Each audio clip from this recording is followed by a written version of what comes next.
Hello everybody and welcome to another episode of Peteman Reviews. Today we have the Generation 2 Decepticon Snare.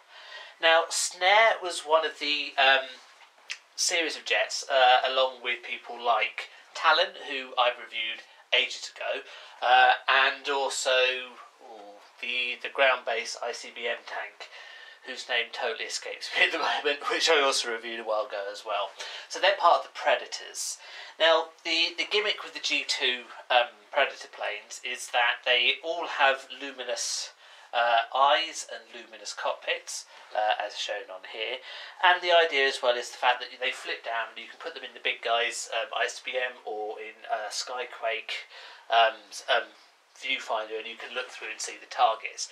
Practice, if you tried it with Skyquake, the thing would snap off, and with the other guys they are really, really tight, so don't do it.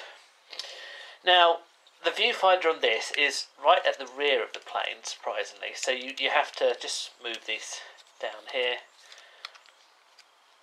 In fact, the viewfinder seems to be a bit stuck. There we go. If I just zoom out a bit so you can see what I'm doing. So this is the viewfinder. It pops down like this, and the idea is you detach that into the scope. However, we can achieve the same effect if I'm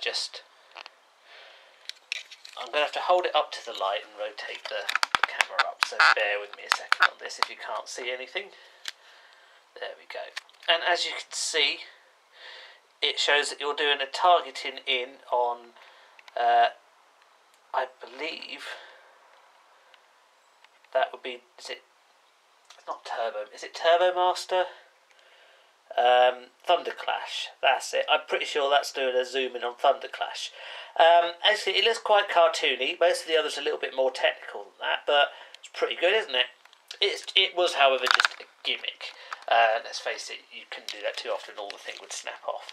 And that just then rotates back into there. In terms of plane mode, it's a fairly decent representation of a stealth fighter. I do quite like the luminous cockpit on it. If you had this as an original complete model, you would have a couple of missiles that sit on there as well, and it would have a firing missile launcher as well. However, the firing missile launcher, I understand, was quite prone to gold plastic syndrome, so whether you have one that works or indeed sits in his hand is very much open debate as to whether or not you've got one with GPS or not. The actual wheel does fold up. Right, so these feet, they actually form part of his feet, so they don't fold up. You can either have them as wheels or as foot, but otherwise you're stuck with them out all the time. There's no way of folding them in. So jet-wise, it looks pretty good. Let's see how he looks in robot mode. So start off, legs flip up like that. That flips down like that. Make sure the wheels are up all the way around like that, and that produces the stabilisers for the feet. Arms flip down like so, and then this bit here breaks in half, so that's the front of him. You can see with the glowing eyes. The glowing eyes is quite effective. And there he is, Snare in his robot mode. I have to say, he's a little bit unprepossessing. If we compare him to the other Predator that I've got, Talon is a far more impressive robot, though it's interesting the differences between them as well. So they both are very lacking in articulation, bearing in mind this was what, 91, 92, 93, and all they can do is waggle the arms. It's back to the Power Master era. I mean, he's got a little bit more movement with his legs, so we can at least go like that. Talon, however, and he can fall over. Talon, of course, has no articulation at all other than to move his arms up and down. So, I suppose these are the slightly cheaper end of the G2 scale, though I don't think they were cheap by any stretch of the imagination. So it's disappointing given how many years the Transformers have been out, and you've still got guys who've got less articulation than the original G1 lineup did. But otherwise, you see, Talon doesn't have a head, really. His head's there, but it's so short compared to his elbows are up around his head. Whereas Snare's the complete opposite. His head's open and by itself.